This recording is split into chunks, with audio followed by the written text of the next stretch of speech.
Bom dia, gente. Bom dia, boa tarde, boa madrugada, né? Hoje eu vim aqui corrigir junto com vocês, tá? A nossa prova, tão esperada prova de Ciência Política e Políticas Públicas, né? Da Fundatec para Assembleia Legislativa, tá? Então, vamos começar essa correção, né? Então, noções de ciência política, tá? Aqui na questão 26 para gente, a questão 31 para técnico. Vou corrigir a prova de agente da polícia legislativa e do técnico administrativo, tá? Então, aqui o gabarito da letra C está correto, tá? Então, a gente vai ler, tá? Aqui as questões, as alternativas, e a gente vai debater um pouquinho, tá? Então, primeira coisa, vamos assinalar aquele que é a correta, tá? Primeira coisa, a correta, vamos assinalar. Então, letra A. As ciências humanas são um segmento das ciências sociais, dedicado ao entendimento das formações políticas e estruturais que as sociedades organizam para o convívio coletivo, sendo responsável pela configuração das sociedades, quer nas suas dimensões políticas, jurídica, social e econômica, e estabelece como ocorre a distribuição do poder na vida social. Tão bonito, mas ele trocou ali, né, gente? O grande guarda-chuva, na verdade, são as ciências humanas, né? E as ciências humanas, um pedacinho dessas ciências humanas é dedicado às ciências sociais, né? Então, na verdade, as ciências sociais é um segmento das ciências humanas, né? Então, está incorreta. Falei para vocês que poderia cair sobre hegemonia, né? Mas caiu de uma maneira, digamos assim, que tinha que saber o que era o conceito de hegemonia, né? Porque aqui ele queria saber se nós tínhamos uma ideia que veio a uma alternativa incorreta sobre a hegemonia. Porque aqui ele vai dizer que o termo é utilizado em diversas áreas humanas e não está atrelado ao Estado nem à sociedade civil, sendo um espaço aberto para o debate sobre problemas sociais, políticos e econômicos. Nós entendemos que hegemonia, como eu falei para vocês em aula, é uma questão de duas classes, tá? Antagônicas, com objetivos antagônicos na sociedade, e uma detém o poder ideológico sobre a outra, tá? Então, aqui não é um espaço aberto para o debate sobre problemas sociais, políticos e econômicos, não. É quando um pensamento de uma classe política que controla as demais vai ditar, fazer os ditames, né, de uma questão muito mais ideológica para os restantes das outras classes subalternas, tá? Então, esse não é o conceito de hegemonia, tá? A letra C, claro que aqui ele trouxe como exemplo, né, as políticas públicas, mas sim, os atores são sujeitos, né, de entidades coletivas que vão interferir em maior ou menor grau, né, nas políticas públicas, tá? E não existem atores isolados, porque todo ator, né, ele se compõe numa rede complexa, né, de poderes ali que podem influenciar, sim, uma política pública, tá? Nas democracias com tripartição de poderes, cada poder tem sua função e ao executivo cabe a função de manter e produzir as leis, visando a justiça e soberania para todos. Perfeito, seria perfeito se não tivesse ali a palavrinha executivo, né, gente? O legislativo tem a função legiferante, né? De fazer as leis, de produzir as leis e também de manter as leis, né? Então, letra E, claro, que o executivo também tem a sua função legislativa, mas essa função legislativa jamais seria o de manter leis, né? Seria produzir ali os seus regimentos internos, seus decretos, né? Mas cabe a função, né? A função e visando a justiça e a soberania para todos em relação às leis, aí é do questão dos executivos, tá? Então, uma constituição é a estrutura de uma. Falei executivo ali, legislativo, né, gente? Tipo, né? Eu tô aqui concentrada já na questão E, pensando na D. Mas a letra E, uma constituição é a estrutura de uma população organizada politicamente, e a função do absolutismo seria definir os princípios ideológicos da Constituição e a sua organização interna, assegurando à população o livre exercício dos direitos individuais, além de impedir o Estado de violá-los. Nós sabemos que o absolutismo tem características, mas essas não são características e nem função do absolutismo. O absolutismo é um poder soberano sobre os demais, né, na figura do monarca, e não tem essa questão do livre exercício de direitos, né? A gente sabe que existe uma uma questão em que o soberano dita todas as leis, né? E, na verdade, o Estado viola algumas leis, inclusive, né? Porque nós estamos justamente nessa questão de soberanos, né? De regimes monárquicos, né? Então, essa aqui não está certa, tá bem? Então, vamos para a questão 27 de agente e questão 32 de técnico. Olha ali, vamos marcar incorreta? Incorreta. Gente, eu espero que vocês tenham feito isso na prova, ter marcado incorreta, tá? Então, vamos lá. A, tá? Ele falou exatamente, tá certo, só que a lei não é intermediado pelos direitos sociais, mas sim é intermediário pelo próprio contrato social, né? Que é um contrato artificial consensualmente constituído pelos homens. Vamos para A. O contratualismo moderno se apresentou no mundo século XIX e século XX, teoricamente se ancorou na dicotomia entre estado de natureza e estado civil, intermediado pelos direitos sociais, não pelo contrato social, que ele é fundamentado com o surgimento do Estado através de um contrato artificial consensualmente instituído pelos homens. Por quê? O contrato social é um contrato onde homens que estão em seu estado de natureza, tá, retiram um pouco da sua liberdade individual, tá, em detrimento para que juntando eles em sociedade, eles dessem esse poder para o Estado, para que o Estado consiga organizar uma sociedade como um todo, né, instituindo leis, direitos, obrigações, mas para isso todos os indivíduos deveriam dar um pouquinho da sua liberdade individual, né, e nisso também a sua legitimidade para a constituição desse Estado, né, através de um contrato social, um contrato tácito, ou seja, não é um contrato que tem ali, está em papel, né, ele é fundamentado tacitamente pelos próprios homens, tá? E o contratualismo é uma teoria, então tá errado, e o resto B, C, D e E estão certos, tá? Nós temos três pensadores, o Thomas Hobbes, o John Locke, o Rousseau, contrato social certíssimo.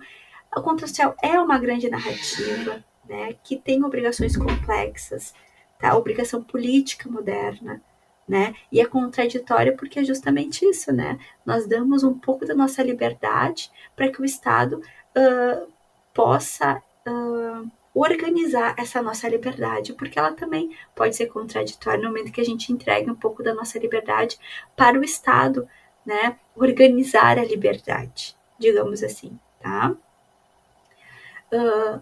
Na B, o contratualismo é uma teoria filosófica e política que está relacionada com uma espécie de pacto entre as pessoas. Sim, né? É um pacto entre as pessoas. O contrato social estabelece leis, morais, costumes e um conjunto de instituições para a convivência em sociedade seja mais harmônica, né? Porque muitos dos autores tinham esse estado de natureza do homem, né? Que o homem, ele no seu estado de natureza poderia, como é que eu vou dizer assim, poderia ter problemas, né? Então, o melhor, problemas entre homens, então o Estado seria um grande mantenedor da ordem, né? Então, foi assim que se dá toda essa ideia sobre o contrato social. Claro que aqui eu não quero dar uma aula sobre contrato social e nem, né, nem é a minha intenção nisso, tá bem, gente? Vamos passar para a próxima questão. 28 de agente e 33 de técnico. Olha ali, incorreta, tá bem? Vamos lá. Sobre os temas do Estado de bem-estar social e a cidadania do Brasil, o processo democrático de 85 a 88 assinale a alternativa incorreta. Vamos para a alternativa incorreta primeiro. Por que a letra E está incorreta? Porque botou um E ali. A consolidação do welfare state na Europa e no Brasil deu-se na década de 40 ao universalizar direitos sociais e apoiar-se em governos democráticos, baseado-se no modelo do New Deal norte-americano, implementado o plano welfare state ao modo de cada nação. Se tirasse o Brasil dali, talvez a gente poderia dizer que sim, fosse uma alternativa correta, mas o Brasil, em 1940, o que estava acontecendo aqui? O Estado Novo de Getúlio Vargas, né? Não teve um modelo democrático aqui no Brasil nessa época. A gente começa a pensar em democracia mesmo a partir de 88 no Brasil, né? E então faz com que essa alternativa fique errada, porque ele colocou um dado ali histórico que não condiz com a realidade brasileira, tá? Ele falou apoiar-se em governos democráticos. E basicamente o governo do Getúlio Vargas, o que ele fez? Ele organizou a questão trabalhista no Brasil, tá? Então não foi um direito social como um todo, né? Então foi basicamente no âmbito do trabalho, tá bem? Então, aquele universalizou os direitos sociais. Não, foi o direito do trabalho, né? E apoiar-se em governos democráticos. Aqui, ele já estava tentando dar um indício para vocês. Olha que o Brasil, democracia em 1940, né? Então, a gente sabe que a gente estava no Estado Novo nessa época, tá? Por isso que ela está incorreta, tá bem? E as A, B, C, D e E estão corretas, tá? O estado de bem-estar social pode ser definido como responsabilidade estatal, no sentido de garantir o bem-estar básico do cidadão, sim. No caso brasileiro, alguns autores e pesquisadores rejeitam a ideia de que aqui ocorreu o welfare state, considerando as características das políticas sociais e nacionais, sim.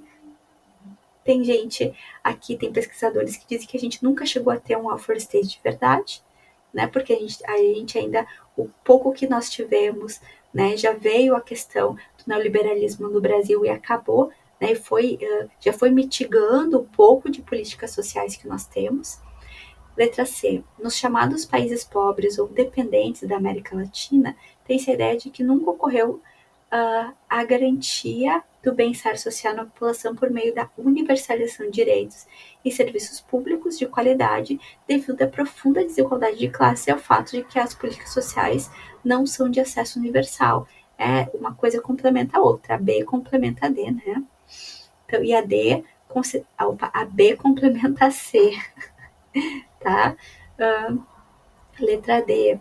Considerando a Constituição Federal de 88 como um referencial de mudanças, pode-se identificar que, a partir de então, o Estado brasileiro começou a deixar para trás o modelo conservador e corporativista, aproximando-se do tipo de Estado de bem-estar social-democrata. Sim, a partir de 88 que nós tivemos, né, essa ideia já de Estado de bem-estar social com a democracia, porque a gente estava indo contra uma Constituição Federal anterior, a de 67, né, que não tinha esse viés democrático, né, porque a gente estava tentando lidar com a ditadura militar que aconteceu no Brasil, tá? Então ela já vem com novas formas de olhar para a democracia. Então tá certinho a letra D.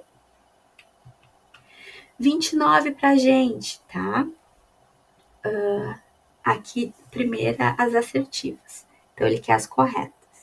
A crítica ao liberalismo volta-se também à percepção de que ele garante às burguesias um domínio quase total dos bens de produção e das riquezas em geral. Sim, né, essa é uma das grandes críticas ao liberalismo que nós temos, porque garante, né, à classe burguesa um domínio quase total dos bens de produção e das riquezas em geral. Né? Isso, então, realmente o liberalismo, não vamos esquecer que é a questão da economia, tá? Então, o liberalismo ele está dialogando com uma questão da economia, tá bem? A Revolução Francesa é comumente associada ao início da predominância do ideário liberal ao seu respectivo modelo de Estado. Sim, né, a Revolução Francesa é uma revolução burguesa contra o Estado absolutista que já estava barrando, né, o mercado estava barrando que os burgueses, que os comerciantes pudessem expandir as suas economias, já que o Estado absolutista, né, pedia muito impostos para eles, então eles queriam retirar os reis para que eles tivessem uma maior autonomia sobre os valores, né, que eles tinham através do mercado. Assertiva 3. O liberalismo político é o pensamento fundamentado nas teorias de filósofos liberais clássicos ao apresentarem uma ruptura com o autoritarismo das monarquias absolutistas, enquanto o liberalismo econômico se entende enquanto uma doutrina que rege os modos do comportamento econômico e defende a não intervenção no estado da economia. Exatamente. O liberalismo ele vai para o viés político também, né, que é esse pensamento fundamentado desses filósofos liberais clássicos, né, porque justamente eles querem se libertar do autoritarismo dessas monarquias absolutistas e ao mesmo tempo que o liberalismo econômico ele não quer a intervenção do Estado na economia. Então, 1, 2 e 3 tá certo. Aqui cabe recurso, né, gente? Eu acho que eu já falei com alguns alunos sobre isso, mas estamos aqui. Questão 30, sobre os debates de conceito de evolução do Estado moderno. Governo e aparelhos do Estado, analise assertivas abaixo. Ele quer as corretas, tá? Então, primeiro, o Estado de Direito, produto de meados do século XVI, erigiu-se tendo como conteúdo essencialmente o seu lado liberal e não social, e a sua forma atual é do Estado democrático de direito, o modelo que exige satisfação de direitos e garantias fundamentais individuais, em detrimento das coletivas. Eu vou ler 1, 2 e 3 e já falo sobre elas, tá? 2. A teoria do Estado é um ramo da ciência marcada por forte interdisciplinariedade, uma vez que o conjunto de explicações sobre o fenômeno estatal que ela proporciona decorre de saberes oriundos de vários campos do conhecimento, tais como a própria ciência política, sociologia política, o direito comparado, história do direito, filosofia política e antropologia política, entre outras. 3. O Estado moderno nasce no norte da Itália no século XIV, com as cidades-estados governadas como repúblicas, quando começa a Revolução Capitalista. Os Estados-nação nasceram mais tarde na França e na Inglaterra em torno das monarquias absolutas que se constituem na Europa depois da Revolução Comercial. Então, aqui, o gabarito diz que a letra E é a correta, né? E na verdade, né, gente, ou a gente tenta um recurso para anular a questão, ou a gente vê que é só a B, tá? A 1 tá errado, tá? E por que a 13 estaria errado, tá? Porque o Estado moderno nasce no norte da Itália, no século XIV, mas ele está fechando essa alternativa, né? Induzindo a gente a erro, porque o Estado moderno não nasce somente no norte da Itália, nasce na Europa como um todo, né? Até se a gente for pegar mesmo, se ele quisesse entrar nesses pormenores, ele teria que ter colocado Portugal, inclusive, né? Então, o Estado moderno nasce na Europa, como nasceu em Portugal, na Itália, nasceu na França, nasceu na Inglaterra, tá? Então, aqui, ele fechou a sentença, tornando ela errada, tá? Mas a segunda parte dessa sentença, o segundo período, os Estados-nação nasceram mais tarde na França e na Inglaterra, em torno de monarquias absolutas, né? Sim, né? Os Estados-nação não é que nasceram mais tarde, os Estados-nação também vão nascendo na França e na Inglaterra em torno dessas monarquias absolutistas. Aqui nós estamos falando que antes disso tinha o feudalismo, né? Depois nós tivemos a questão, né? A gente passa até o absolutismo, tá? Então a 3 ela tá errada, cabe recurso sim. Onde o professor tirou, Gabi? Onde? Ele tirou de um texto de 2016 da FGV escrito por Bresser Pereira, tá? Se vocês colocarem essa assertiva tá ali no texto, mas ele não pode botar certa afirmação no momento que dados históricos vão contra essa afirmação. Uma coisa é ser o Bresser falando, nasceu assim, mas não vai ser consenso, né, histórico.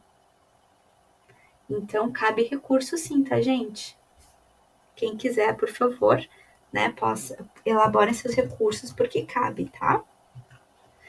Políticas públicas, caíram duas questões de políticas públicas, né, para técnico, que eu acho que não teve muito problema em relação a elas, né, porque aqui ele cria a alternativa correta, e a letra E, a gente vai ler aqui, ó, o ciclo de políticas públicas envolve 5 estágios, mas ele não colocou envolve somente 5 estágios, envolve 5 estágios. Envolve esses 5 estágios, que é a construção da agenda, a formulação da política, o processo decisório, que é a tomada de decisão, a implementação e a avaliação, né? Então, certíssimo. Envolve, mas existem só esses? Não. Tem a extinção, né? Tem para ver quais são os problemas políticos, né? Então, envolve sim esses 5 estágios, né? Mas tem outros modelos que envolvem até mais de 5 estágios, como a gente já viu, tá? E, né, existe uma única definição sobre políticas públicas? Não, que a gente viu em aula que não existe, né? Não há consenso na doutrina, inclusive, né? B, a política pública é a soma das atividades dos governos que agem diretamente ou através de delegação e que influenciam a vida dos cidadãos. Um conceito usualmente utilizado é o de decisões e análises para os objetivos de ser eficiente independentemente e aumentar os lucros, tá? Então, aumentar os lucros, né? Tipo, em nenhum momento eu falei, né, que políticas públicas tem a ver com aumento de lucro, né? C, formulação de políticas públicas é um estágio final. A formulação de políticas públicas é o estágio final, no qual os governos traduzem seus propósitos em programas e ações que produzirão resultados ou mudanças desejadas sobre os ganhos e usufrutos privados, né? Não, né, gente? Né? Vamos, como é que primeiro não é um estágio final, né? A formulação de políticas, né? Na verdade, tá ali no meio, o estágio final seria a própria avaliação de políticas, né? E ali, ó, que produzirão resultados ou mudanças desejadas sobre os ganhos e usufrutos privados, né? Então, mais uma vez aqui, remetendo à questão de lucro, né? Letra D, a política social no Brasil se afastou nas últimas décadas das ações focalizadas contra a pobreza, adquirindo o caráter de universalidade e de efetividade, sem demonstrar contradições em torno do interesse público. A gente viu que nas últimas décadas, né? Quais as últimas décadas? Vamos supor, sei lá, vamos pegar 5 décadas atrás, por exemplo, então 3 décadas atrás, né? Que nós vimos que tiveram, né, algumas questões que foram mais focalizadas na pobreza, sim, né, e demonstrou contradições em torno desse interesse público, né, que às vezes mais, às vezes menos, mas, né, demonstrou. Então, ficamos com a letra E, tá? Questão 35. Analise as assertivas abaixo que tratam da avaliação de políticas públicas e do papel do poder legislativo na produção e na avaliação de políticas públicas. Aqui, né, gente, dava tranquilamente para a gente responder, porque ele queria também muita questão de direito constitucional, de direito administrativo e de administração financeira e orçamentária, né? Então, aqui a gente percebe que, sim, o legislativo está em torno disso, né? Lei de diretrizes orçamentárias é uma legislação, né? Tem a ver com políticas públicas também, né? Então, vamos lá. 1. Para medir o que está sendo feito, a avaliação em políticas públicas utiliza-se de medidas de desempenho, que são estimativas, quantitativas ou qualitativas, acerca de como as tarefas estão sendo desempenhadas e quais os efeitos das atividades produzidas pelos órgãos avaliados. Né? Sim, é bem isso mesmo.